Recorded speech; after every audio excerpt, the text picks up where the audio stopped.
Vladimirovich Putin. This was Kremlin theatre of a formal, time-honoured and reliable nature. Guards in dress uniform, red carpets and military bands. The intention? Reassurance. The picture being painted, the Russian state strong as ever. And to the assembled Russian military, who had been notable largely for their apparent impotence as Yevgeny Prigozhin's Wagner mercenaries advanced on Moscow at the weekend, Putin had nothing but praise. You defended the constitutional order, lives, security and freedom of our citizens, saved our motherland from upheavals and effectively stopped a civil war. You acted clearly and harmoniously in a difficult situation. Prominent in the audience was Defence Minister Sergei Shoigu. No sign of Putin firing him, which was one of the demands made by Prigozhin during his abortive mutiny. Despite mercenary groups being illegal under the Russian constitution, Russia's president wants everyone to be clear who controls who.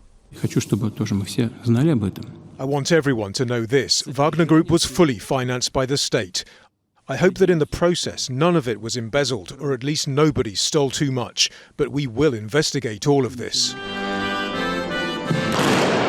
Yet these chaotic past few days have shaken Russia and led many inside the country and outside to question how much authority Vladimir Putin still wields. The White House said it informed Moscow in real time that neither the US nor NATO had any role in the failed uprising.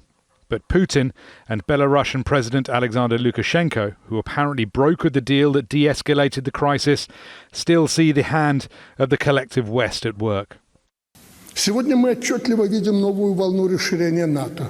Today we can clearly see a new wave of NATO enlargement and unprecedented amassing of arms by the alliance's member states in the region, including in places close to our borders.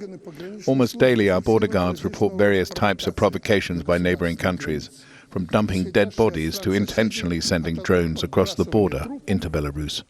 So what of the man who rocked Russia on its authoritarian foundations? The Belarusian government says Yevgeny Prigozhin is now in Belarus.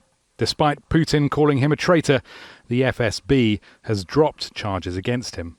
Prigozhin's mercenaries, meanwhile, have been told they can fight on in Ukraine, as long as they sign themselves over to the Russian military. Rory, Challands, Al Jazeera.